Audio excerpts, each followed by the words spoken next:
我穿越到斩神的世界，觉醒了金手指，手握命运长河，掌管着命运权柄。自此我的骚操作风靡整个守夜人历史。哇，林七夜，这孩子是大富大贵的命相，乃是福泽宏天之人。伏羲看着手中的生辰八字喃喃自语，而对面听到伏羲这番言语的妇人脸色一喜。真的吗，大师？可小七这孩子眼睛都瞎了，这不是天生的苦命人吗？伏羲闻言脸色一滞，有些尴尬。这位阿姨莫急，所谓天降大任，有些劫难降临也是必然的。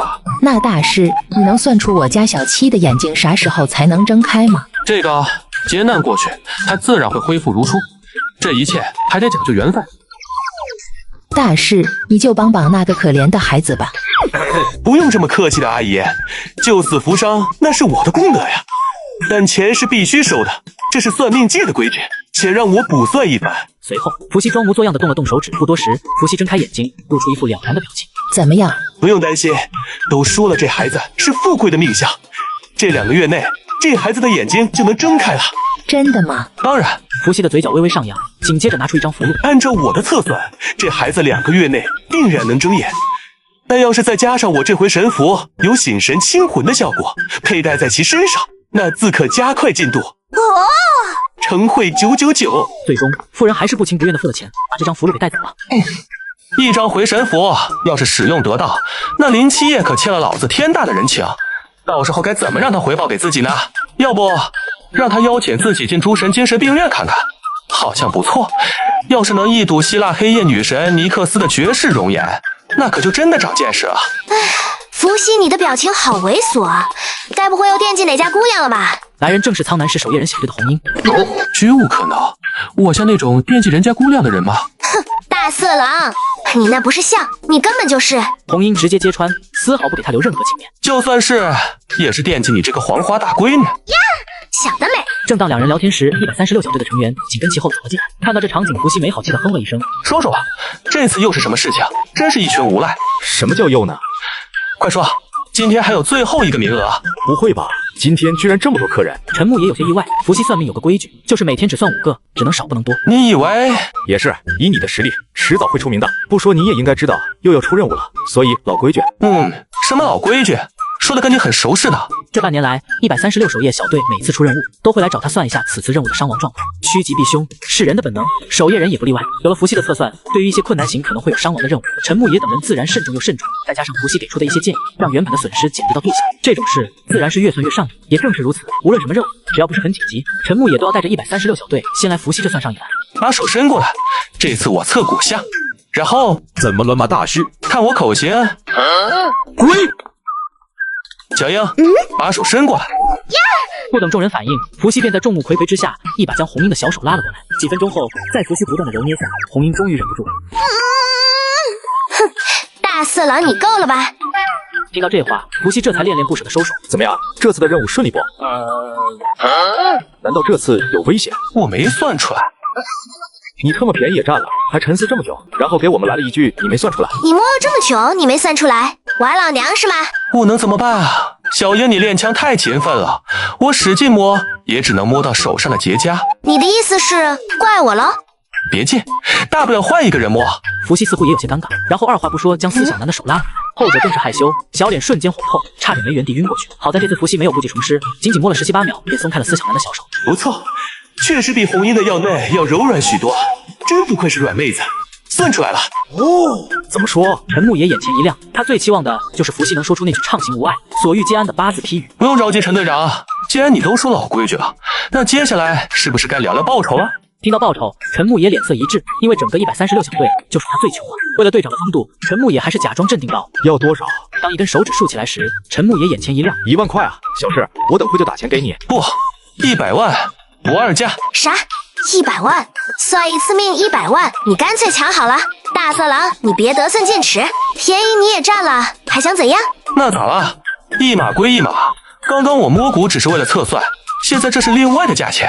好了，红英，我给。红英见状也想到了什么，按照伏羲的算卦习惯，事情越是严重，收取的费用就越多。陈木也自然也懂这个规矩。很快，伏羲手机上也收到了100万的收款信息。支付宝到账100万元。哎呀，这不就妥了吗？卦象就是黑夜互噬，至死方休。致死？众人被这个词给吓了一个激灵。说到这种地步，这是必须得有人牺牲了。是谁？能算到吗？伏羲没有说话，而是默默地扫视在场众人。不多时，伏羲的目光停留下来，锁定了一人。看来我老赵的劫难到了，也罢，也该老子帅一把了。别这么说话，老赵。接下来，老赵一定不能进入战斗现场，包括战斗外围也不能进。想了想，陈木也还是觉得不保守。算了，你直接休假2天，这次的任务你就别参与了。队长，这怎么行？你是知道的，伏羲大师的测算从不失误，命运是不可改变的。就算我不应劫，也会有人替我应劫的。要是因此害了其他人，老子会愧疚一辈子的。陈木也沉默了，因为赵空城说对了，劫难就是劫难，如果单靠躲避就能逃脱，那他就不是劫难了。老佛，算我这次求你了，能不能帮帮忙？当然，毕竟这100万我也不是白说。哼，好久不见，二郎显圣真君。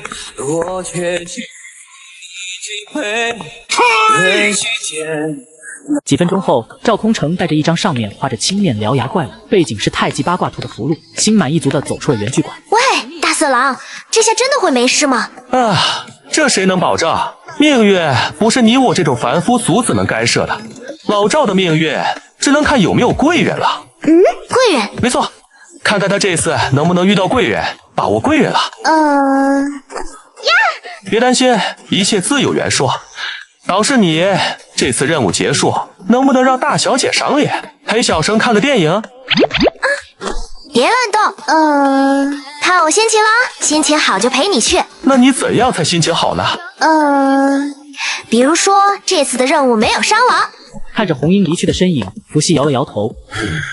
这妮子对我的防备心实在是太重，殊不知我伏羲可是正人君子。怎么样？他有说什么吗？切，那个大色狼还能对我隐瞒不成？他说这次老赵会遇到贵人，只要把握住，自然能脱困。听到这话，众人心里顿时松了口气，只要有机会，那一切都还来得及。好了，下次能不能别让本姑娘去牺牲色相了？你不是也乐在其中吗？也是，不对，谁乐在其中了？我巴不得离那个大色狼远点。哼！对对对，就你这个花痴样，也就你自己还觉得隐瞒的天衣无缝。队长他们有哪一个没看出来你喜欢伏羲？怎么可能？我怎么会？小南，有这么明显吗？非常明显，不然你以为以队长的性格会纵容伏羲对你乱来，占你便宜？要真是你不情愿的，队长宁愿牺牲自己的色相，也不会让你出手。哎，算了，上车吧，我们得赶紧去案发现场了。好。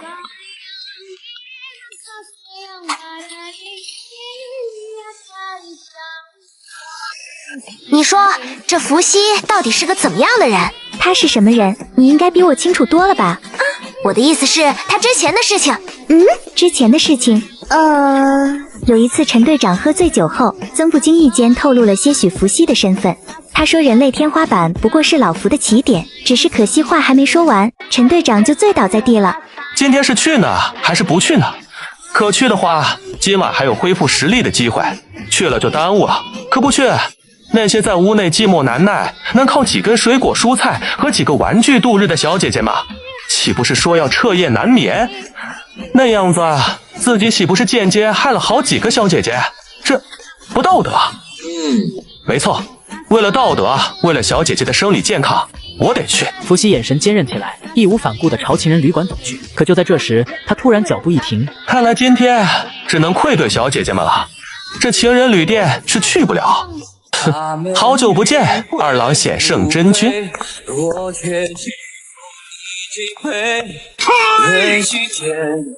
伏羲，这已经是我第2次问你了，你到底是神明代理人，还是和我一样传世？哎呀，这个问题我还是那个答案，请真君告诉一下我。要是我能知道自己的情况，也不至于在这片世界中如迷途羔羊。便是5年前你突然造访一趟苍门，那时我神格未满，你没有出手，我就已经看出了些许端倪。可现在你的修为去哪儿了？自毁了，实力强有啥用？还不是老老实实的回来这里开馆子。怎么毁的？是那些西方恶神？都说了是自毁的。见伏羲不愿说，杨静也没继续追问，毕竟他俩的关系还没好到可以交心的程度。那你今天送寡送夫，所谓何事？这真是冤枉。阿姨来找我的时候，我也很意外。真不是你故意的？真没有。我希望你说的是真的。干嘛？姐，那1000多块钱，你还想坑了不成？这家伙一张符卖1000多块，想钱？大姐啊，我告诉你，拿钱办事天经地义，而且我那符箓又不是地摊货，物有所值，你不懂？你真不拿出来？我穿越到斩神的世界，觉醒了金手指，手握命运长河，掌管着命运权柄。自此，我的骚操作风靡整个守夜人历史。打人了，打人了！二郎显圣真君打人了，神明欺压百姓了！伏羲直接躺平在地，一点反抗的意思都没有，而且嘴里大声喊叫，这在寂静的街道中显得格外的突兀。我操！闭嘴！这就对了嘛，真君，说话就好好说话，怎么能动粗呢？你也不想以后我出去到处吹嘘你以势压人的壮举吧？杨静被这无赖的作风给气笑了。好，很好，那你就不怕我就地格杀你？哎呀，我当然怕，但我觉得真君人这么好，怎么会做出欺压普通百姓的举动？好了，跟我说说吧，你回苍兰市到底是为了什么？为了什么？兴许是为了一丝奇迹吧。迷雾世界，宫殿门前，林七夜的意识再次降临一次，此刻的他一如既往地敲着。已经敲了10年，但10年里从未有人回应。可他心中有种预感，离打开这座宫殿的路越来越近。在又敲了一次大门后，林七夜气喘吁吁地停了下来，有些无奈地开了这扇大门。看来今天也是无功而返了。就在他放弃准备躺下时，突然胸前涌入一股暖意，身体中的疲惫更是被一扫而空。林七夜低头一看，赫然是姨妈给他带来的红绳项链，正散发着一点点的幽光涌入他身体，让他的精神力不由一振。脑袋一阵清明后，林七夜看着脖子上的项链，有些诧异。这怎么可能？以前我试了无数方法，都做不到将外界的东西带进来，现在这是怎么回事？看来姨妈今天遇见的那个算命仙山不简单了。林七夜缓缓抬头，看着这扇神秘又高大的宫殿大门，他有种预感，自己这次一定能打开它。林七夜手臂用力，脚往地面狠狠一踏，只听吱一声，10年未曾有半分动静的大门，此刻居然被一点点推动了。透过门缝，林七夜隐约看见里面有一座建筑。这是精神病院。这一人一狗啊，这一整天屁事不干，跑老子这撒泼打滚，也不知道要点脸。别人的神明威武霸气，秒天秒地秒空气，发展信徒一方世界尽长其中。咱家神明，嘿嘿，遛狗。算了，还是回去提升实力吧。密室内，伏羲盘坐在蒲团上，眉头紧闭，像是在承受着非人般的痛苦似的。不多时，自他头顶上一条波澜壮阔的命运长河缓缓从中浮现，河上有2个发亮的光团，一红一金。红色方代表的是今天来算命顾客的命运之水，金色方则是代表着今天伏羲算命所得的功德。在伏羲的操控下，红色的光团的命运之水被他倒入了命运长河中，与之融为一体。接下来是金色光团，功德。只有伏羲测算之人本身具备功德，他才能获取到功德之水。很快，在伏羲的操控下，这一团功德之水缓缓进入他的精神世界，而伏羲的精神世界千疮百孔，满目疮痍。1年前，伏羲进入高天园。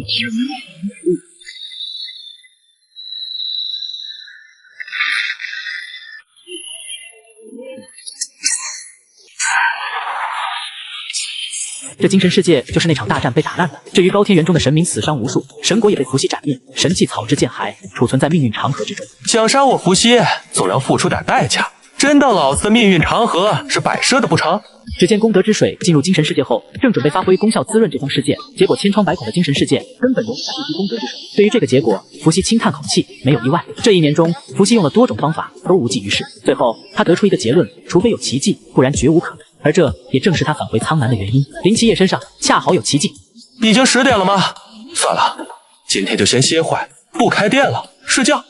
儿子，儿子，儿子。再让你变老了，我愿用我一切换你岁月长流。告示牌已就位，收到，开始即可。记住老赵，打开告示牌后，立马找个地方躲好。如果不知道去就去老胡那，他那绝对安全。正好这次任务地点涵盖了园剧馆。了解。与此同时，距离园剧馆不远处，林七夜和同学们正朝这边走来。几位同学，我到了，你们先走吧。哎，这不是你姨妈所给的地址啊？就是，还有，难道你家是开情人旅馆的？我操！这几天光顾着剪视频，家里乱糟糟都没收拾。早上整理的时候，顺便把落灰很久的闲置物品挂在闲鱼上了。现在闲鱼还有 AI 发布功能，卖闲置更方便了。我已经回去了好几千，现在用 AI 发闲置还能抽2025元红包，上闲鱼有钱花。你们快点击左下角试试吧。其他同学也是一脸惊奇，眼神看向林七夜，充满了暧昧。不是，我说的是这间原剧馆，我有个亲人在这儿。原剧馆，亲人，不是说只有一个姨妈和堂弟吗？哪来的其他亲人？真的啊？老实跟你们说吧，其实里面这个馆子里的馆主是我那混账父亲。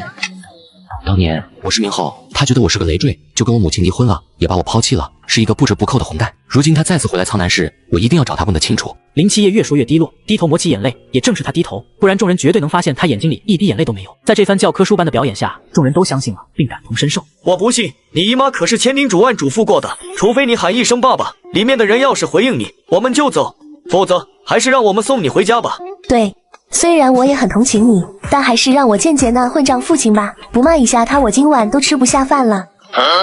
不是，你们都这么执着吗？都说到这种程度了，虽然确实有点假，可我的表演是天衣无缝的呀！狗东西，给老子等着，别让我抓到机会！暗骂一声后，林七夜深吸一口气，算了，他好像不在，我还是回姨妈那吧。不等众人反应，林七夜转头就走。就在这时，一道洪亮的声音传来：“嘿，儿子，儿子，儿子！”我愿用我一切换你岁月长流。哟，人这么多呀，辛苦你们送七夜回来了，要不要进来喝喝茶？你是七夜的父亲，虽然帅得一塌糊涂，可怎么看这位都只是20多岁的小伙子吧？按照七夜的年龄，怎么算他父亲都有30多了吧？你就是这里面的算命先生。和蒋倩不同，大聪明李一飞的关注点明显在算命先生的身份上。没错，我这。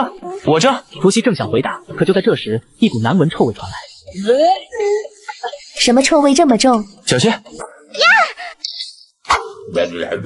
我操，这是什么怪物？好！李一飞三人对视一眼，撒腿就跑。不多时，蒋倩也反应过来，想挣脱伏羲怀抱逃跑。而就在这时，下水道里居然又钻出一只怪物，面部狰狞，散发着浓浓的恶臭味。两只鬼面人对视一眼，不知交流些什么，随后一只朝伏羲这边走来，另一只朝林七夜那边追去。与此同时，瞎子林七夜还不断的用精神力感知着周围的一切。很快，一道硕壮的身影正朝这边急速追来。尸体旁边，李一飞像是吓傻了似的，眼睛死死盯着脚下的尸体，身体止不住的颤抖。诡异的是，这鬼面人似乎对李一飞没什么兴趣，反倒是朝林七夜的位置扑去。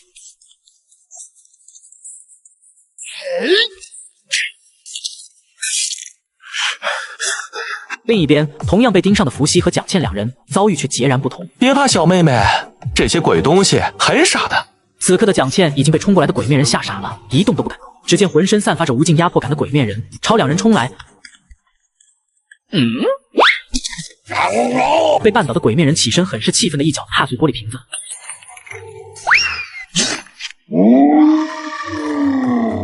空荡荡的街道上，鬼面人的惨叫声震耳欲聋。就在他痛苦的捂着眼睛时，又不小心踩到后面不知那个缺心眼放的长钉子，将他的脚直接刺穿一个大洞。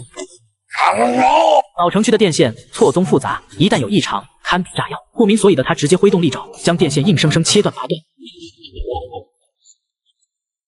鬼面人被电麻了，从半空中摔了下来，整个身躯重重摔在了一辆汽车上，整个过程完美衔接。你说的没错，他确实有点傻。而全程伏羲都像是知道一切一般，一直微笑面对。他也没干什么，背靠命运长河的他，不过是利用了一下命运的权柄，给这倒霉玩意输送了一点霉运罢了。就在这时，不远处突然一道金光将黑夜的大地照亮的如陷入白昼一般。对了，李一飞他们，走吧，我们去看看七夜这孩子有没有事。开玩笑，身边米家乐的代理人能被新手村的小怪给单刷。两人急匆匆地赶了过去，没多久就赶到现场。之后，伏羲就看到了某个老东西在一个刚觉醒的新人面前展示他最帅的一面。这一刀你要看好了，这一刀会很帅。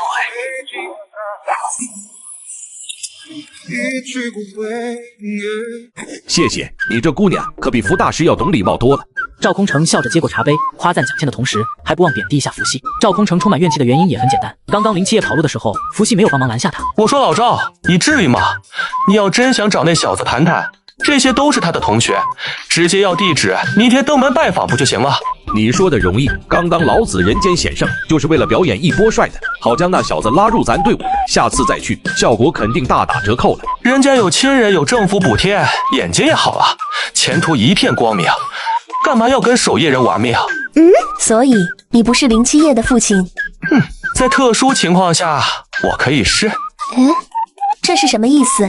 小姑娘，你别被他骗了，这小子才年不过25，女朋友都没有，哪来的孩子？真的？这姑娘难道对伏羲有意思？要是被红英知道我间接给她树立了个情敌，不得天天找我练枪。自己这么多事干嘛？就在这时，打完电话回去报平安的李一飞拿着电话走了过来。赵叔，我已经给家里人报平安了，现在能不能让我加入你们了？刚刚的你实在是太帅了。你还是算了，好好读书吧。守夜人有严格的收人制度，是不会养闲人的。凭什么轮到我就一口拒绝？好了，你也别想太多，好好读书，一样可以报效祖国的。好吧。老赵，你没事吧？不是让你赶紧来园区管吗？你去救什么人啊？就是，都叫你不要行动了，害大家这么担心，罚你给我800块。陈木也看到对着自己执刀时，他不由脸色一黑。本能，都是本能。陈木爷也没在意太多，继续逼问道：“你还没回答我呢。”既然看到了，那怎么也不能不管吧？胡闹！陈木也冷哼一声，但并未再多有怪。老赵，没受伤吧？与此同时，背着长枪煞气十足的红英刚走进门，就看到正给伏羲捏肩的蒋倩，这让他瞬间警惕起来。正在享受按摩的伏羲突然感觉自己身处一股不明领域，抬头一看，只见红英似笑非笑的走了过来。我操！完了，这是修罗场！以红英的脾气，今天我不会是要跪榴莲吧？无命休矣呀！哎，伏羲哥哥，你不是说我们要去看电影吗？要不现在就去吧。感受着手臂上的柔软，伏羲一怔，不对劲，10分有100分的不对劲。你们这是？他呀，是我男朋友。不是老子啥时候是你男朋友啊？我身为当事人怎么不知道？可感到红英的死亡注视，伏羲还是选择老实的低头不语。男朋友？难道我那还没开始的爱情，现在就要结束了吗？可是赵叔不是说福大哥没有女朋友吗？那个红英，你听我狡辩，哦不，听我解释。闭嘴，小妹妹，我们要去看电影了，麻烦能不能让一让？就这样，红英如同斗胜的公鸡一般，搂着伏羲出了园剧馆，独留蒋倩在原地，神色黯淡，如少女失恋一般。哎呀，有些人无比真诚，任劳任怨。比如我说陪你去看电影，就一定会陪你，不管在什么时候。可有些人却满嘴谎言，比如你说好的男女朋友关系，结果一出馆门就翻脸不认人了。不是说去看电影吗？哼，还想看电影？想得美！你这狗男人趁我不在就会勾引小姑娘，不揍一顿已经算不错了。原来你只是骗我的。哎呀，那我还是回馆子躺着好吧。见伏羲转身就走，红英顿时急了：“站住！你不能去！”怎么了？难道回去睡觉也不行吗？你别想回去，跟我来。去哪儿？去我家。你要说这个，那我可就精神了。那咱们走吧。你们的任务完成了吗？还没有，鬼面王逃走了。虽然队长对他造成了重伤，可实力依旧很强，起码一般的穿境都打不过。也不知道他逃到哪里了，希望在找到他之前，他别出来害人。这么惊险啊？那你有受伤吗？要不要我给你治疗？没有，你想都别想。我想什么？哼，大色狼。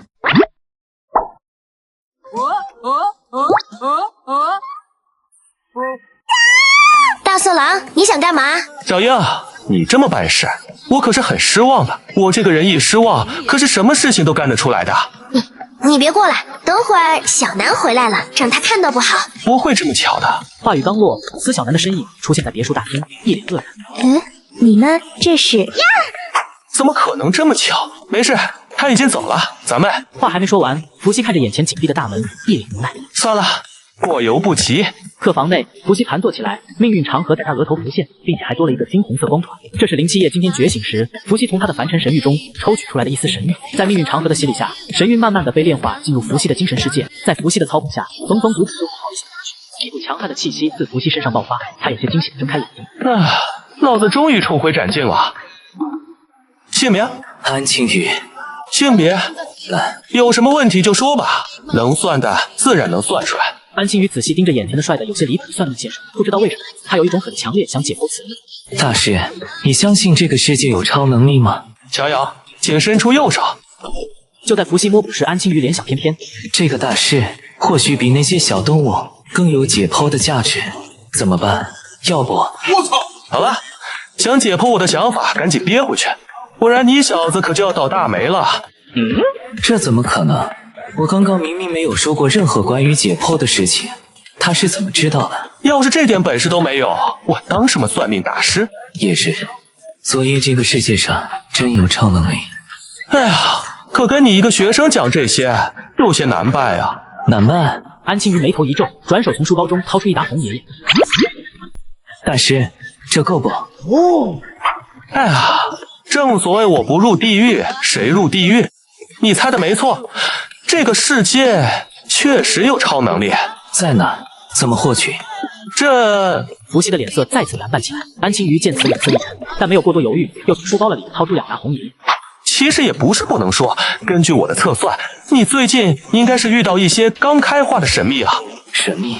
没错，自从那些围绕着大夏的迷雾出现后，神秘，当然你也可以将它们理解成怪物，就由此可见了。他们从迷雾中获得了各种各样的能力，肉体和精神也得到了迷雾的强化，甚至有些觉醒了禁虚。所谓禁虚，是一种隐藏在生物体内的潜在能力，它能在一定领域内让人获得各种各样的能力，也就是非自然的力量，超能力。哦，那大师你看我有吗？理论上来讲，每个人体内都有禁虚，你不例外，我也不例外。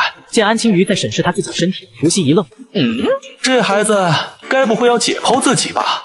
话说解剖自己，还真没人能阻止他。你不必如此，你可不能解剖自己，否则等会儿警察来找我，那我可是杀人凶手啊！而且我已经给你算到了你禁虚觉醒的大概时间，什么时候？1个月左右。我穿越到斩神的世界，觉醒了金手指，手握命运长河，掌管着命运权柄。自此，我的骚操作风靡整个守夜人历史。好了，就按我说的去办。红英去老城区的西边，我去东边，冷轩和小南去南边，齐墨在北边守着。这次一定不能让鬼面王逃脱。收到。老赵就别想去了，在这里待好。可没什么可是，听我的，我才是队长。就是，你看这次任务就剩下鬼面王了。要是有劫难，那你的劫难肯定是他了，可别冲动。我其实想说，你们都去跑任务了，留我一个人在这里，万一鬼面王来了，那岂不是一样很危险？陈木也闻言一时语塞，他突然发现这很有道理。万一鬼面王来个鱼死网破，跑到这里横冲直撞，那老赵还是逃不掉。放心，我早就想好了。为了不拖累你们，我决定等你们去行动时，我就待在原剧馆内好了。对啊，差点忘了还有个高手。没错，好歹也是收了老子100多万剧本。任务期间，老赵待在那里，合情又合理。等鬼面王被清除后，老赵再从那出来，正好参加庆功宴。对，老赵，你一定要守在伏羲身边，千万别脱离了他的视线。你那是保护老赵吗？我都不好意思揭穿你。呀，小南，你变了，你是不是不爱我了？没有，我只是希望你幸福。胡说什么呢？不理你了。哼。苍南市2中校门口，随着铃声响起，林七夜的身形踏进门口，守着门口的保安大爷见状摇了摇头。这种人老头我见多了，反正已经下课，只要门没丢，我管个蛋。林七夜的速度很快，自从昨天觉醒禁虚后，他成功的打开了精神世界的那扇大门，也终于开听了诸神精神病院。对于自己脑海中有一座精神病院这种事情，怎么想怎么震惊。特别是精神病院中居然还真有神明飞夜女神尼克斯。对于这一切，特别是关于诸神精神病院的内容，他的好奇心和警惕心十足。他不相信无缘无故的赠予，这座精神病院出现在他脑海中一定是有原因，所以他敢断言伏羲是知道这座精神病院的存在，也知道这里的秘密。他要去原剧馆问清楚一切。不过在此之前，我得先回一趟家，顺带把姨妈接上。你回来了，怎么了，姨妈？你赵老师来找你了，赶紧进去谈谈吧。赵老师。林七夜打开房门，却见胡子拉碴、举态随意的赵宏成正笑眯眯的看着他。原剧馆内，伏羲无语的看着眼前的安青鱼。我都说了，你在学校老老实实的待上1个月，觉醒禁虚的机缘自然会来，还留在我这干嘛呢？我已经请了1天假了，现在回去学校也没什么用。况且我的钱全给你了，现在回去也没钱吃饭了。你的意思是说还要在我这蹭吃？错，是蹭吃蹭住。我没钱吃饭，而且还得看住你，防止你的测算不准，捐款跑路了。而且这里离学校也不远，不影响我之后上学。想得美，赶紧滚！我这屋子除了我一个男人，只能住女人，这是底线。那没办法，除非你还我生活费，不然我不走。臭小子，这是赖上我似的。我跟你说，我这也没什么吃的，跟着我只会受苦。没事，你吃什么我就吃什么。算了，真是怕了你了，还是住下吧。哦，那我住哪？安青鱼之所以提出来要住这里的原因，并不是因为生活费，除了不让伏羲跑路，更多的是多接触对方，了解更多这个世界的真相。你就住地下，我这有个密室。但你记住了，你的小心思我都知道，别找死。今天5个算命任务已经完成，既然安青鱼非要住这，那我去红英那住不就行了？嘿嘿，你有张良计，老子有过墙梯。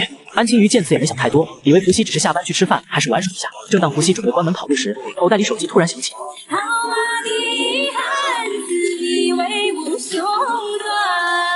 居然是这个小妮子，难道要请我去看电影？喂，谁呀？伏羲，老赵在不在你店里？老赵不在。什么？他不在？他说会去原剧馆找你的。现在我们打电话他也不接，不知道去哪儿了。伏羲闻言轻叹一口气，对于这种状况他见多，即使知道了自己的命运又怎样？劫难就是劫难，是逃不掉，除了面对，避无可避。现在怎么办？我知道他在哪。在哪？就在我这边。保护好老赵，我这就过去。一起去吧，要是运气好，或许你今晚就能觉醒禁区了。还有这好事？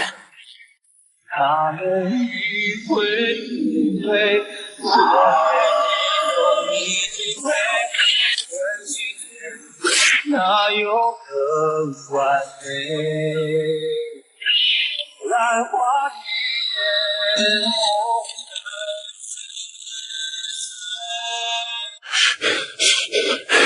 他妈了个巴子！没想到被队长伤成这样，还那么强。不过也该老子真正帅上一把了。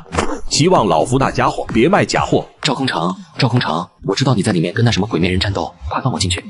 臭小子，敢打扰老子耍帅！赵空城手持守夜人文章轻轻一搓，一枚针管露出，将其往自己手心一刺。哎呦他妈了个巴子，这么疼！与此同时，无界空域外，林七夜全部试图将结界是一个，可惜他这一指实力，想破坏结界还是差太多。林七夜心中很焦急，他知道里面的赵空城肯定在跟昨天遇见的一些怪人，但他知道就在自己家附近，以赵空城的实力肯定是很好的。之所以没有，那恐怕有几个原因是因为他。红蛋，老子说过是保护了吗？就在林七夜焦急之时，突然一道声音让他幡然醒悟：快用你的神虚！林七夜恍然大悟，旋即眼睛中爆发出一道绚丽的光芒，往结界狠狠瞪上，然后结界就离奇的打开了一个大洞。林七夜脸色一喜，迈步就跑进了无界空域。也正是在这时，伏羲和安青鱼的身影缓缓出现。与此同时，一条常人看不清的金红色光团慢慢朝伏羲头顶飘去。又是一丝神月，也不枉费我特意来此提现一趟，又能恢复一斩了。这家伙看到那个少年就莫名的兴奋，怎么回事？走，去哪？去看看我们的赵将军。赵空城眼睛充血，眼神如炬，再次死死盯着前方的鬼面王。就在这时，一道轰鸣声响起，赵空城有些错愕的转头，残缺的无界空域外，林七夜双眸爆发着璀璨又炽热的光芒，缓缓走了过来。他缓缓抬头，有些无奈看向赵空城。都说了，我的家庭我来守护，你守护个屁！还说你没禁区？别废话，给我滚一边去！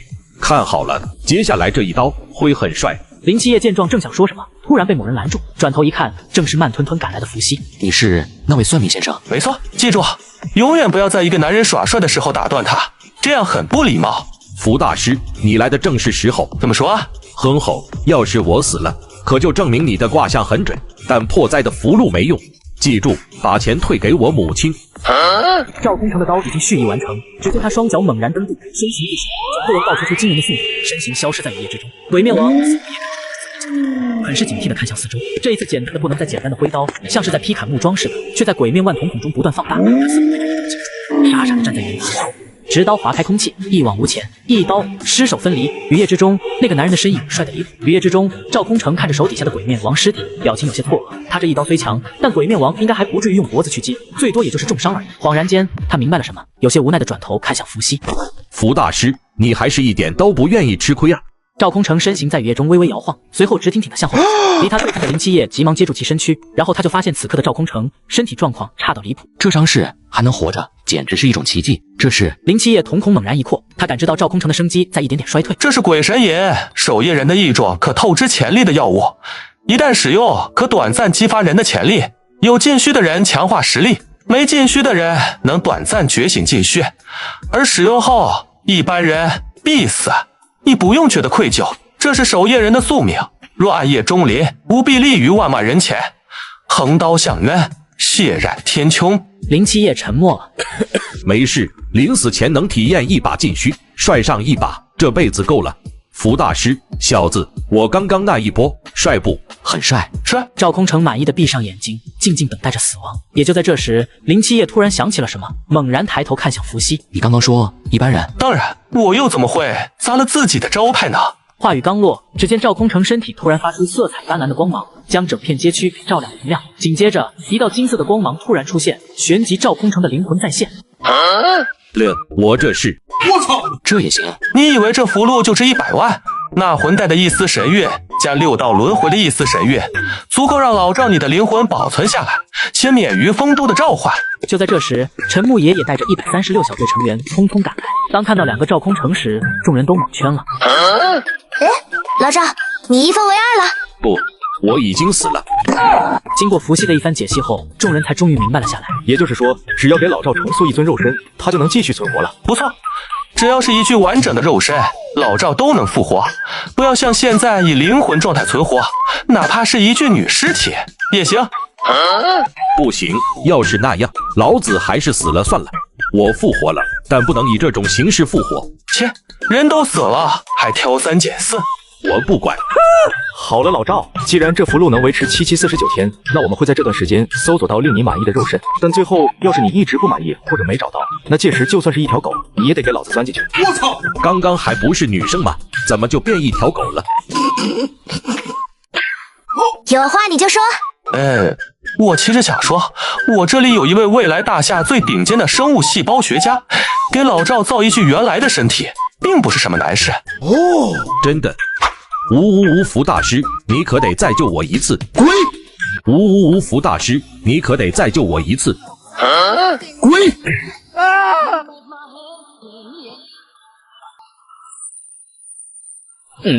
老福是怎么打得到我的？我不是虚无的吗？你不应该来求我，要求的是他。安青鱼还想不想觉醒了？众人看到一个少年艰难地背着如小山般的鬼面王身躯，看着众人腼腆地笑了笑。这怎么回事啊？什么怎么回事？我也不怕告诉你，这鬼面王尸体就是安青鱼给老赵制作身躯的报酬。可是万一高层知道，这我就不管了。你陈牧野不是苍南市的天，苍南市的规矩吗？你管那么多高层干嘛？我确实说过，可那是喝酒吹牛的。背着鬼面王身躯的安青鱼一脸感动，他看得很明白，伏羲这一出面，他不仅能将鬼面王给拉回去，还意味着他的研究也合法化了，起码在超凡者的圈子，他合法了。青鱼，这么大的鬼面王，别背着放我车上吧。伏羲，你又买车了？我在瓜子二手车上买了台特斯拉，才花了9万9。瓜子有上万台不同配置的奔驰、宝马、特斯拉，比线下店选择多啊。靠谱吗？瓜子每台车都经过官方专业检测，还能送上门试开3天。要是有旧车，也能放瓜子高价拍卖。总之，买卖二手车上瓜子就对了。赶紧去瓜子 APP 看看吧。行吧，可要是他在7749天内没造出来，那怎么办？怎么办？那就找条狗让老赵钻进去呗。或者你们再算一次，我再给你们一张符箓。这伏羲妥妥的奸商啊！对了，你看这次我还特地来救老赵，为了他我可是9死1生，连家底都掏出来了。你又想干什么？我的意思是得加钱。没了。行，50万够了吧？一会儿我让红英打钱给你。够了。不对，怎么答应的这么爽快？感觉自己好像被坑了。好了，136小队任务完毕，收队。就在136小队准备走时，一旁从始至终都没在沉默的林七夜终于出声了。等一下，怎么了？你不用和我回去录口供，有老赵在，有问题他刚刚就让我抓你了。小子，你回去吧，你姨妈还有你弟弟都在等你，我们守夜人也该回去继续完成其他任务了。林七夜闻言深吸一口气，像是下定了决心。我要当守夜人。什么？我说我要当守夜人。给我一个理由，一个你为什么要加入守夜人的理由。我想耍帅。众人连连一愣，纷纷将目光投向赵空城，后者一脸眼神如炬，似乎看到了什么好苗子似的。好，那我同意了。在伏羲的见证下，林七夜跟136小队来了个10年之约。也就是说，你10年后就会退出守夜人，且是以自身实力强行退出。陈牧也喃喃道，眼神却不自觉瞥向某人，后者面无表情，让人看不出心里多懂。可以，不过在参加集训之前，你都不算是正式队员。集训是所有守夜人新人都要参加的一个组织活动，集中学习格斗、机械等技能，为期1年。只有参加完1个月后的集训，你才算是正式的守夜人。1年。而现在你还是个临时人员。对了，临时队友是不包吃食宿的。那我这1个月住哪？在一旁看戏的伏羲听到这顿时发现不对劲。没事，你可以住原剧馆。真的？众人闻言也是脸色怪异。伏羲这家伙什么时候这么大方过了？他不是说原剧管不住其他男人吗？当然是真的，反正原剧馆离守夜人那破事务所也近，来往也方便。不过1个月1000，水电费自付。林七夜沉默了，但他无处可去，只能答应下来。走，我和七夜还有点事，你们先走。放心，我会将人完完整整带回来的。青雨，你先回原剧馆，记住，等我回来再行动。破旧的老城区，温馨小屋的不远处，伏羲和林七夜步行于此，后者没有再移动半步。怎么不敢回去告别？放心，就算你回去后想急中跑路，我也不会让你走的。我可是答应过他们的。林七夜没有回话，静静地看着对面的温馨小屋。许久后，他突然转头，眼睛死死地盯着伏羲。你刚刚是有能力将赵空城救下的是吧？最后再多说一句，想买车就上瓜子，坐在家里就能挑。伏羲你好香啊！七夜你想干嘛？我可是你认的爸爸呀！你觉得我刚刚是故意不救赵空城呢？对，你太年轻了，孩子。孩子，老子跟你差不了多少岁吧？还有那一声爸，那是我想说出口的吗？这样吧，既然你想了解我，那我们做个交易。什么交易？很公平的交易。我将你拉入我的精神世界，届时你自然会明白一切。同样的，为了公平，我也进入你的精神世界，一探究竟。可以。伏羲见林七夜同意，脸上面无表情，心中却激动不已。终于上当了，那我们现在就开始吧。不，先跟我姨妈道个别吧。小七，你回来了，说了先吃个饭再去，怎么急急躁躁的？可我们等会还要去见福大师呢。福大师，你来了。你这孩子，说好的一起登门拜访，怎么直接将人请过来了？没事的，阿姨。七夜这孩子就想让我尝尝你做的菜，这不特意请我过来了。我啥时候说过了？原来是这样，那福大师你可就有口福了。哇，是妈妈的味道，好吃。哎呀，好吃就多吃点，真是谢谢你了，福大师。要不是你，我家七夜眼睛也没好得这么快。没这么简单。怎么了？听到这话的姨妈顿时就急了。难道还有后续？同样在饭桌的杨静见此眼神一凝，可见林七夜都没反驳，他便决定再看看情况。哎呀，所谓天道有常，有得必有失。当日我将符箓给予你，本想着只是慢慢助推七夜这孩子的眼睛睁开，却不曾想七夜这孩子吸收的太快，违背了天道常理之术，此乃有悖天道之事，故而将有不祥降世。不祥会有什么结果？轻则重伤，重则死。这可怎么办？福大师，你可得帮帮我家七夜啊！不用着急，杨夫人，既然我来了，自然是来帮这孩子破灾的。福大师，你快说。很简单，让七夜这孩子跟我修行几年，和我一起救死扶伤，积攒功德，以功德铸就今生，那自可抵挡不祥之力。林七夜姨妈一愣，旋即却是松了口气。没事，这不算什么事情，反正原剧馆也不远，我让他搬过去跟你住行吗？不，我只会在1个月内停留在原剧馆，之后又要换个地方继续修行。这岂不是意味着林七夜要离家几年？我算过了，只要七夜这孩子跟我修行几年，积攒了功德，铸就了功德金身，那他今后的前途便是一片光芒。事业方面必定是封侯拜相级别，爱情方面更不用说，娶好几个老婆不在话下。与此同时，后代12位，可谓是子孙满堂。子孙满堂。最终，林七夜拎着大包小包的行李被姨妈赶了出来。话说，你刚刚到底做了什么？为什么我姨妈这么爽快是吧？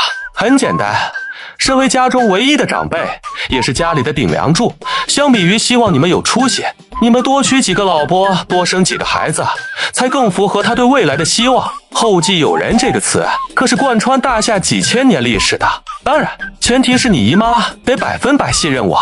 首先，之前你眼睛的事情就已经让你姨妈对我建立了信任基础，让她对我的算命实力有100%信任。之后，我再抛出个橄榄枝，信任我也是必然的。当然，这其中还一点点的心理暗示原因，也就是我身上那玄之又玄的气息，能让人对我的测算信任度起到一丝推动作用。感情后面这句才是主要原因吧？好了，接下来这段时间你就先在这住下来了。刚打开大门，一股浓浓的恶臭味扑鼻而来，让伏羲差点没把刚刚吃的晚饭给吐出来。一旁的林七夜也是皱眉捂鼻。只见原剧馆大厅里，安青鱼正死死盯着眼前的鬼面王尸体，眼中带有无限的探索。七夜，你准备好了没有？第一次可能有点疼，你忍一下，很快的。这糟心事可真多。青云，扛起你的实验素材，跟我来。七叶，你的房间在楼上，直接搬进去就行了。等会儿别忘了打扫这里的卫生。凭什么他弄脏的地板我来打扫？密室内，来到此处的安青鱼眼前一亮，这种要空间有空间，要安静有安静的地方，最适合他了。接下来我怎么办？想做就做，我在这里只是怕这具尸体你承受不住而已。毕竟这是一只穿禁的神秘，你还没觉醒，别被它体内的一些有害物质给感染了。好。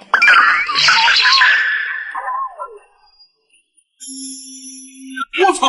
你丫的没有自在空间，你是怎么装上这么多东西的？难不成你是哆啦 A 梦？没等伏羲惊讶完，突然一股强悍的气息身上爆发，而他本人却手持手术刀，眼神愈发的疯狂。这是觉醒啊？这么容易？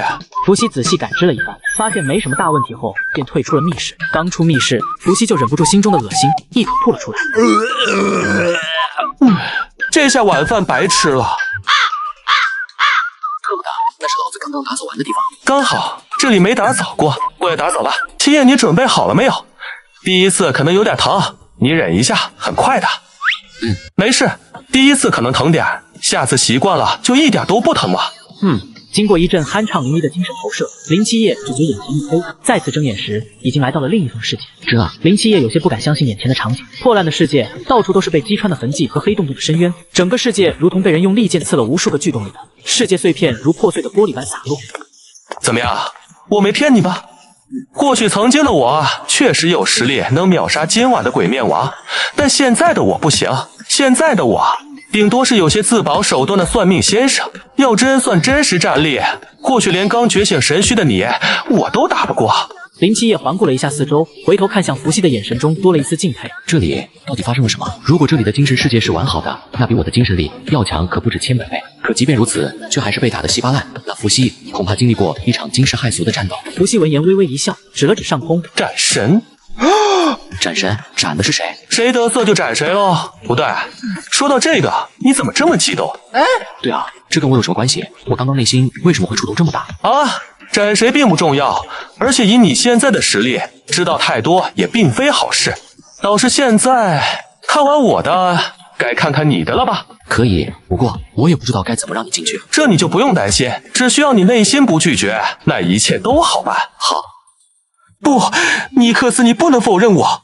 你难道忘记我们一起同甘共苦的日子了吗？诸神精神病院。伏羲身上包裹着的命运之水，在他进入这里时便被命运长河吸收了回去。他能进入林七夜的诸神精神病院，原因正是因为命运长河。林七夜的第二大王须宿命佛陀既定之果，他具备一定程度上篡改扭曲或者嫁接他人的命运，和伏羲的能力很相似，只不过和伏羲的不同，林七夜的王须是间接影响，而伏羲是直接影响。命运长河由无数命运丝线组成，而他现在就在伏羲手中。虽然伏羲现在也做不到完全掌控命运长河，但想要影响一些丝线，别让它乱动，还是能做到的。只要伏羲想，那他就可以天克林七夜的两大王须。再看眼前的诸神精神病院，只要伏羲跟林七夜的命运相通，通过命运模拟，那这时除了外表，哪怕是 DNA 和灵魂，他都可以做到跟林七夜一模一样。也就是说，他也可以是这家精神病院的院长。当然，前提是林七夜不拒绝和他命运相通，这也是刚刚伏羲让他内心别拒绝的原因。为什么？感觉我就是你，你就是我，是吧？这种感觉太怪异了，就好像和伏羲感同身受似的，一个想法，一个念头，甚至是一个感觉，彼此都能感知到。可关键是，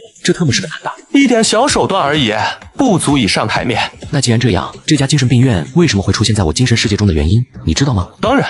伏羲点了点头，但并没有继续说话，而是控制着脑海中的念头，给一些人家该知道的消息，而有一些是不能让林七夜知道的，比如他也不是这个世界的人。而对面感受到伏羲的念头，林七夜瞳孔一扩。一个小女孩给老子精神世界里塞了个精神病院，卧槽，为什么这么魔幻的事情都能发生？我操！别说脏话，这种感觉能断掉吗？反正已经进入这里了，要不要命运相通都一样。至于说秘密，老弟，可能你不知道，我比你自己还了解你。那这里是不是都住着神？为什么只能打开一间病房？还有那个古希腊的黑夜女神尼克斯是怎么回事？我该怎么治疗她？别着急，病房里确实都住着神，而关于这所精神病院的一切，还得你自己慢慢探索。等你实力足够了，该探索的自然能探索了。至于尼克斯，我来教你怎么治疗对待精神病，没有人比我还懂啊。你还会这个？放心，对待人妻，哦不，精神病人，我最在行了。尼克斯病房外，林七夜和伏羲正大眼瞪着小眼。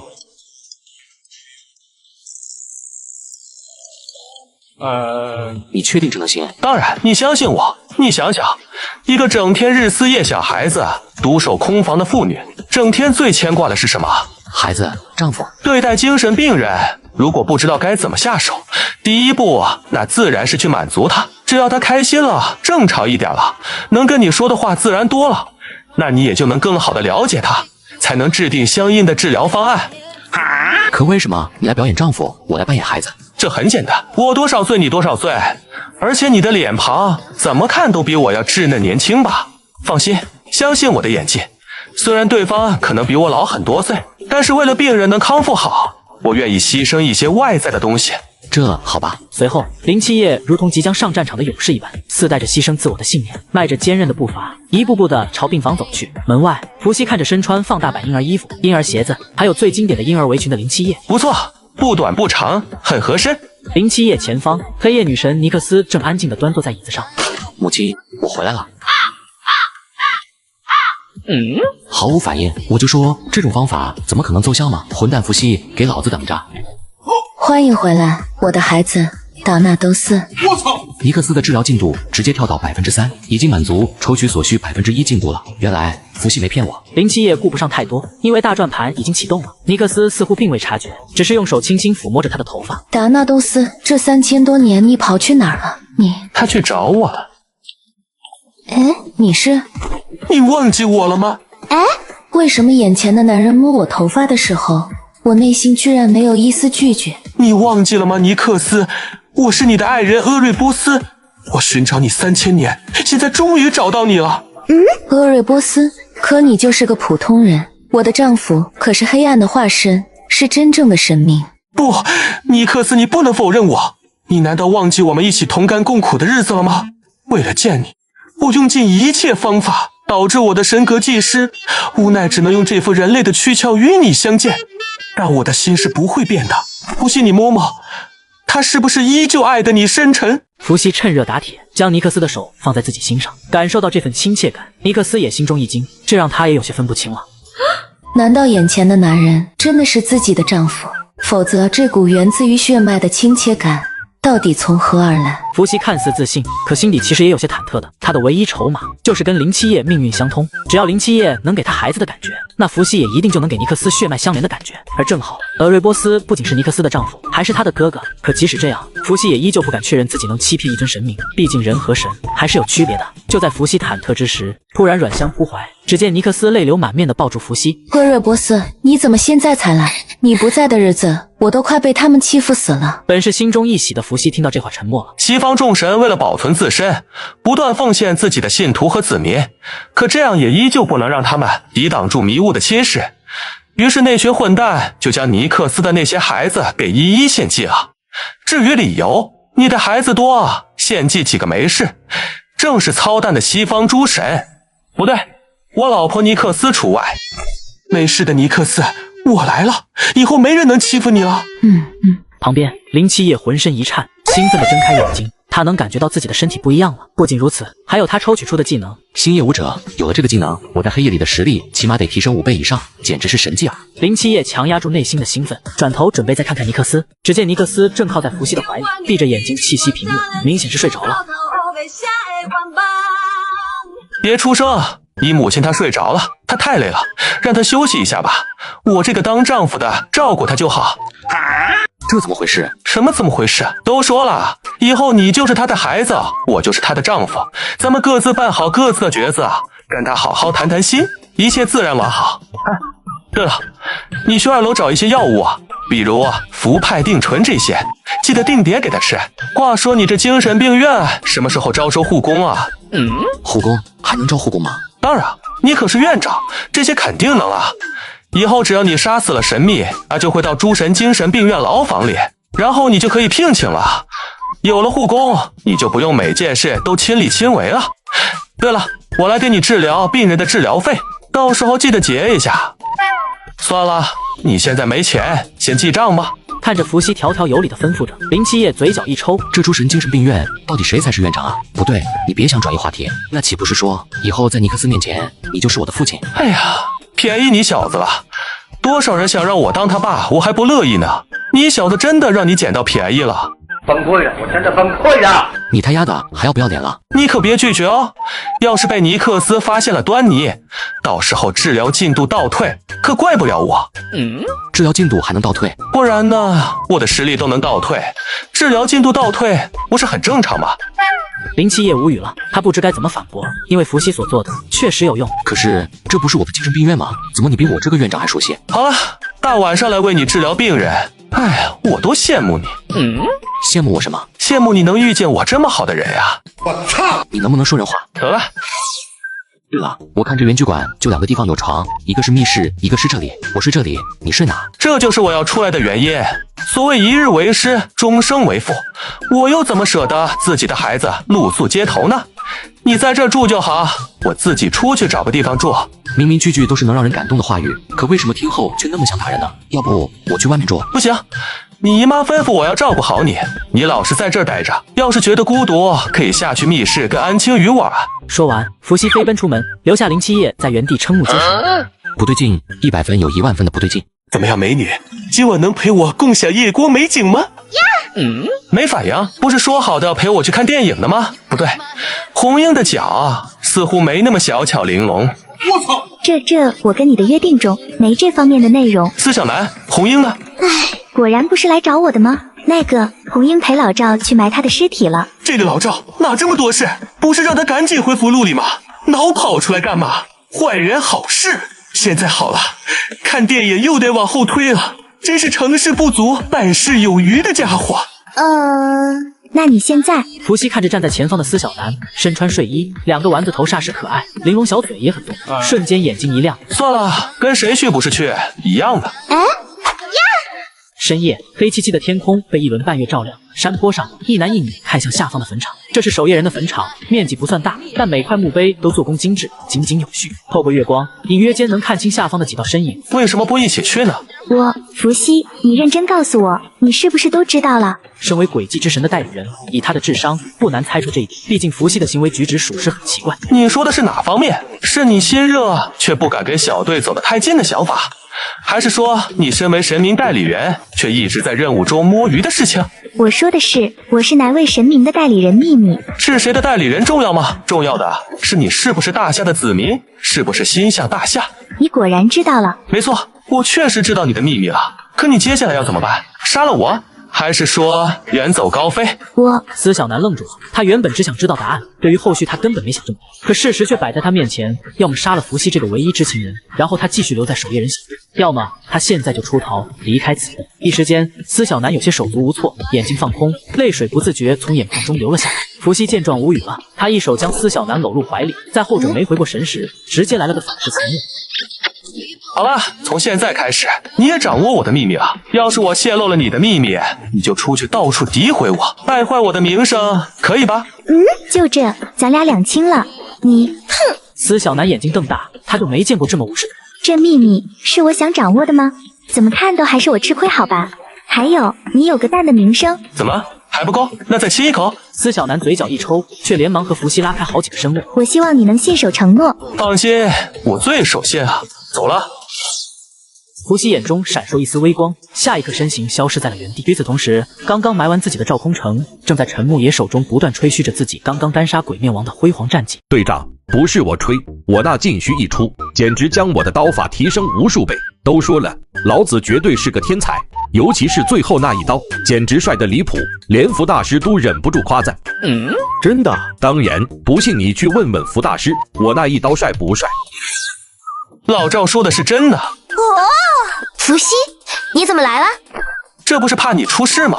特意来看看你们。我能出什么事情？没事就好。老陈，我来这儿还有另外一件事，老赵是不能随便出入大魂符的，他必须得先由我保管，否则以他的灵魂强度，撑不了几天。我操！还有这事，刚刚你怎么不说？你这大是怎么做事的？要早知道。话还没说完，伏羲就一手将他封回了符箓中。这家伙耍了把帅的，语气都不一样了，看来是飘了。我跟红英还要去看电影，一起。你们去看电影，我去看什么？我不去，老子累一天了，没这么多精力。你干什么？队长一个单身狗，你老刺激人家干嘛？切，有女朋友还不炫耀，那要等什么时候才炫耀？真是个坏人。我怎么就坏了？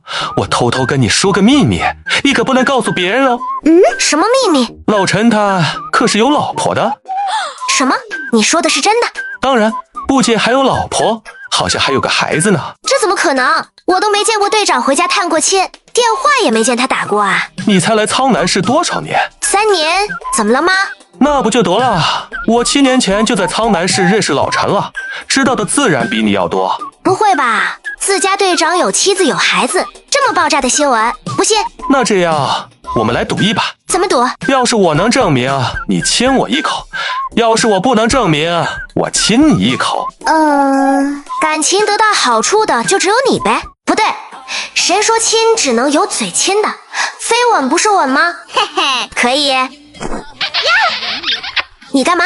这不是很明显吗？我输了呀。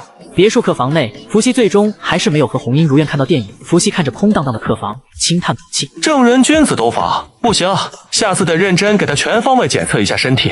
对了，兄弟们，给大家推荐一款杯多多旗舰店的这款双雪爱丽圣杯，爱丽柔软包裹，捆感舒适，体验高性价比的快乐，直接可以一发入魂。前通道的细致纹理，后通道仿真紧致，双雪可用不同体验。抖音搜索杯多多旗舰店，兄弟们快去大战双雪爱丽吧！对了，记得给客服小姐姐发暗号666领取大额福利哦。伏羲盘坐在床上，头顶命运长河浮现，命运长河中一红一金的光团浮现，这是今天所获得的命运之水和功德之水。没有二话，伏羲熟练地将红色光团纳入命运长河之中。由于安青鱼的原因，这次命运之水比前天赵空城所产生的还多。在伏羲的操控下，功德之水如湿润大地的甘露般，往他那刚刚缝不好的一小片精神世界区域涌入。这一刻，伏羲的精神力重新恢复到了吃紧。这个结果，伏羲并未觉得开心，因为实在是太少了。要是能再给林七夜算一卦，顺带将报酬拉满，或许我能直接回到人类天花板，也未尝不可。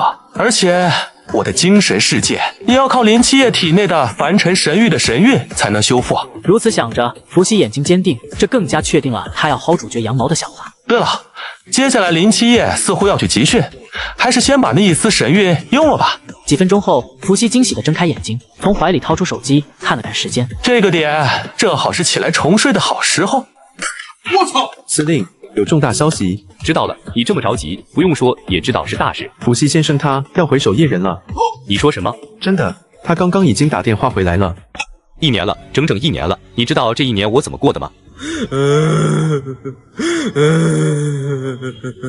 自从第5特殊小队几乎全灭，伏羲也离开了守夜人后，他这个守夜人总司令无时无刻都不在忙碌着，因为人手太缺了，入侵大夏的神秘越来越多，4支特殊小队的任务压力也暴增，特别是第3支特殊小队凤凰队长夏思萌已经多次跟他反映，内分泌都失调几个月了，姨妈抑制不来，这让叶范不好意思的同时也无可奈何，因为他这个守夜人总司令也同样如此，就像刚刚一直干到凌晨3点，他才甚有几分钟休息，结果又被左青吵醒了。不过这都不重要，只要伏羲回来，那这一人就能顶2支特殊小队。他什么时候回来？这个，怎么了？伏羲说他的伤还没好，所以就先从临时人员干起，而且他还要参加新人集训。新人集训，这是想去虐菜吗？你去跟他说，只要他回来，我立马给他升为守夜人副总司令。记住，一定要声明，副总司令是不用干什么活的。兄弟们，记得抖音搜索杯多多官方旗舰店哦。伏羲他预判了司令你的话语，他说参加新人集训是他回守夜人的条件之一，如若不然，他就继续回去当算命先生。庶子简直是浮游之志，他这种战力还留在那浪费青春不成，糊涂糊涂啊！一旁的左青敌关心，低头不语，等叶帆骂了好一会儿。司令，要不咱还是答应他吧，不然想让他回守夜人，下次又不知道什么时候了。他敢，1日是守夜人，1辈子都是守夜人，容不了他自作主张。说的这么好听，那你叫得动人家吗？滚滚滚，别拿这些屁事来烦我，老子刚睡不久的。是，哎，伏羲先生还真是将司令拿捏死死的。你干嘛？哎呦！老佛，你加入我们了！我操！老佛，你能来我们小队实在太好了，以后我们可以并肩作战。什么神秘，胆敢入侵苍南市，必定会遭到我们野西双人组的痛击。有了你，再加上我，就算那些西方恶神再来一次神战，又何妨？陈木也无比兴奋。自从大早上收到高层的信息后，他没有任何犹豫就答应了下来，成为这小子的队长，出去怎么说都有面。老佛，现在咱们是队友了，以后这算卦所要的报酬是不是？你没事吧？怎么了？临时成员而已，又不是正式队员，我跟你客气什么？你也说过的，临时成员连吃住都不包，我不赚钱，哪来的钱？陈木野嘴角一抽，他怎么也没想到回旋镖这么快就打中了自己。我可没空跟你闹，老子还要回去开店呢。等等，你还要去事务所弄点手续，正好林七夜那小子也要弄，干脆一起呗。事务所内，红英和温奇墨正在跟客户交流着，看见伏羲两人走来，顿时打了声招呼：“你们先忙，我去地下室。”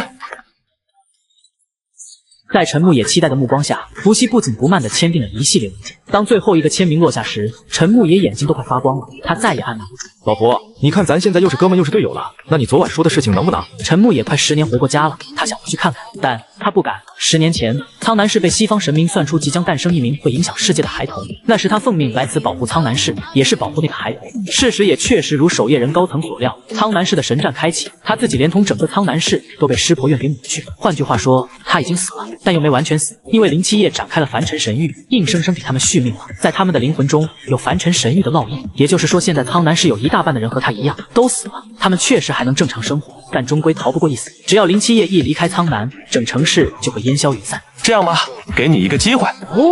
我要怎么做？等林七夜突破到池境，你的机会就来了。陈木野眼睛愈发明亮，他没有丝毫怀疑，转身就走。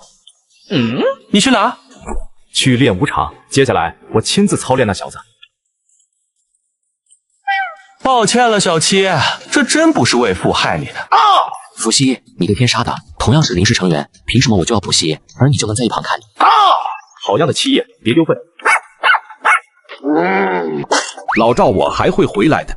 都怪你让老子被家训，还不能轮休。七夜，你只要打得过伏羲，你就可以轮休。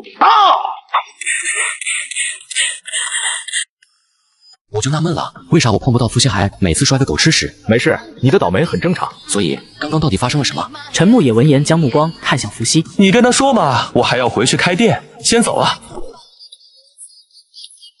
伏羲走后，陈木野轻叹口气。你之所以会如此倒霉的原因很简单，因为这是伏羲让你倒霉的。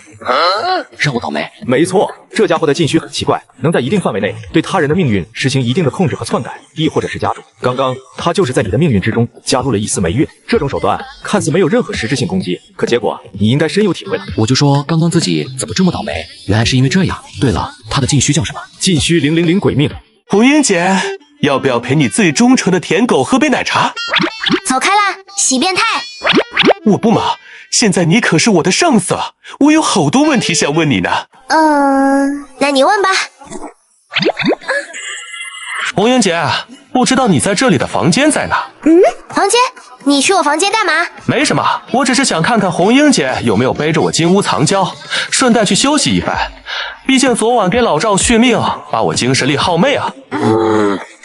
什么金屋藏娇？2楼左手边第3间宿舍，赶紧滚，别打扰本小姐工作。好嘞。又说请我喝奶茶，真是个大骗子。很简洁也很干净，没有想象中女生宿舍杂乱的样子。不错。他喵的，为了给林七夜命运中注点霉运，差点被吸干了。还别说，红英的床很软很香。这是伏羲睡前的最后一个念头，只是他没想到，几分钟后，一个女生打开了宿舍大门。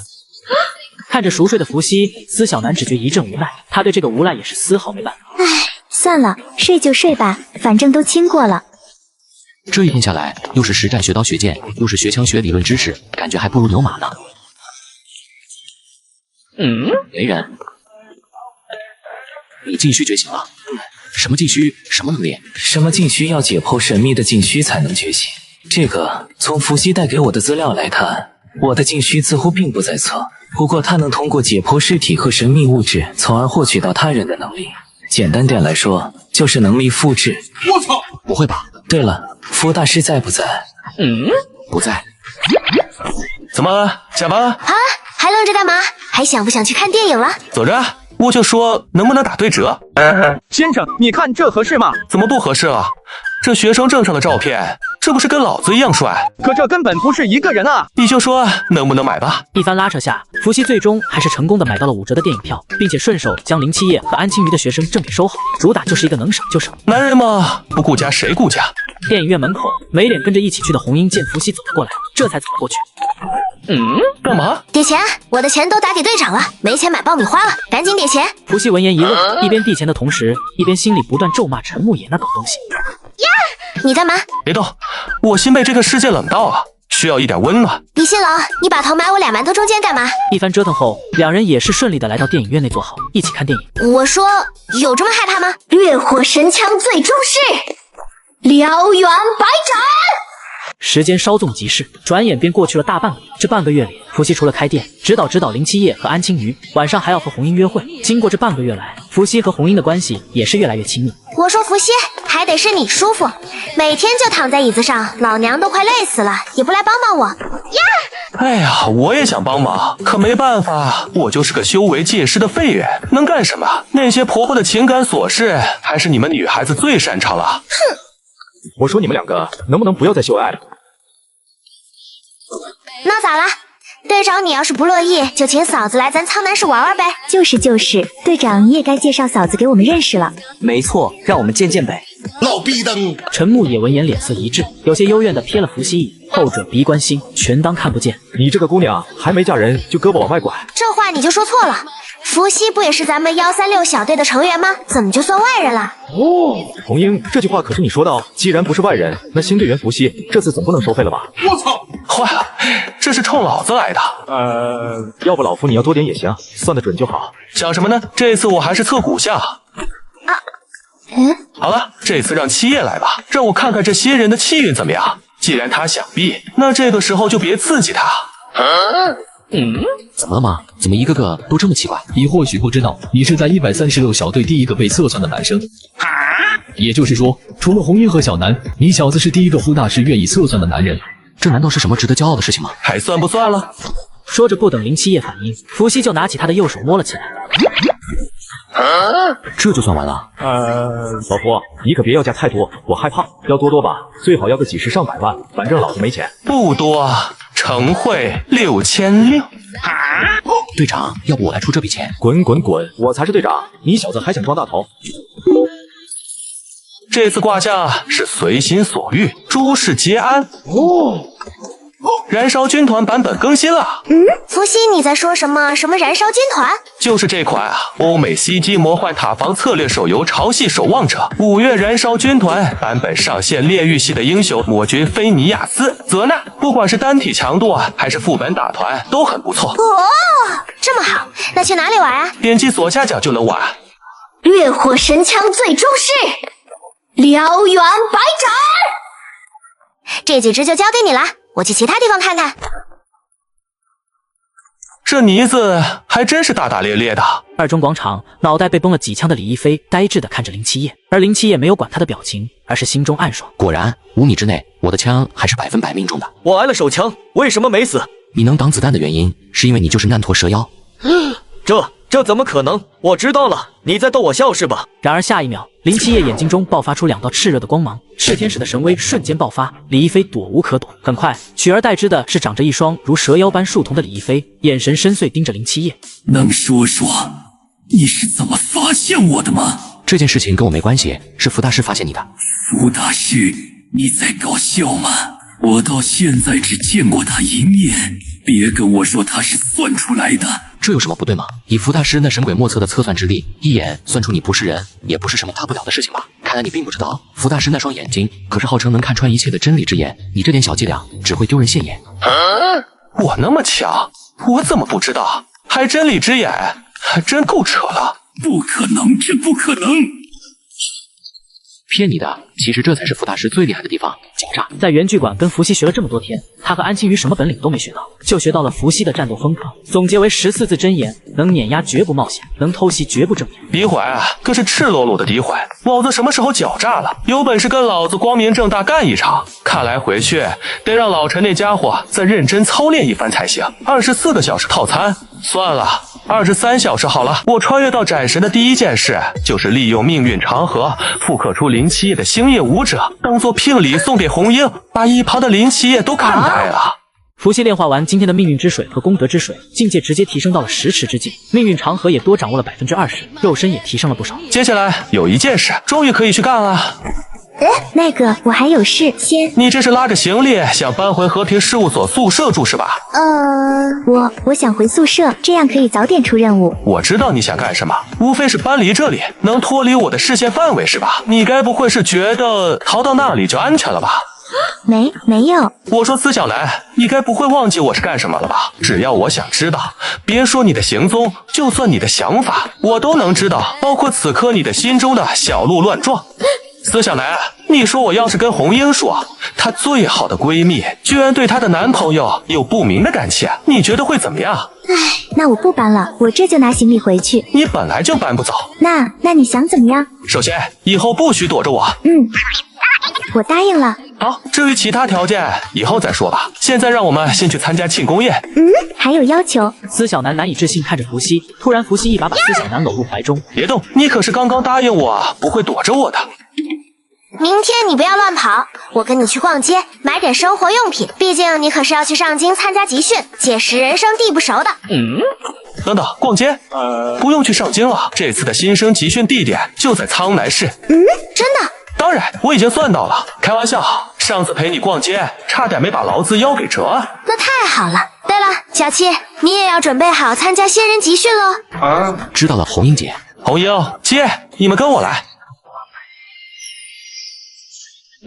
星夜舞者，没错，由于命运相通的原因，当时你继承的技能，我也得到了一份一模一样的，我花了点代价将它剥离了出来。不是哥们，这说是技能，实则说半个神虚也不过分，就这么让你得到了。你们两个到底说些什么？怎么我一句话都听不懂？你可以理解为我手里这团东西是可继承一个神虚。神虚？这怎么可能？神虚不是神明给予的吗？怎么可能被继承？你的意思是说，想将这个神虚给红英姐？恭喜你答对啊！我没意见。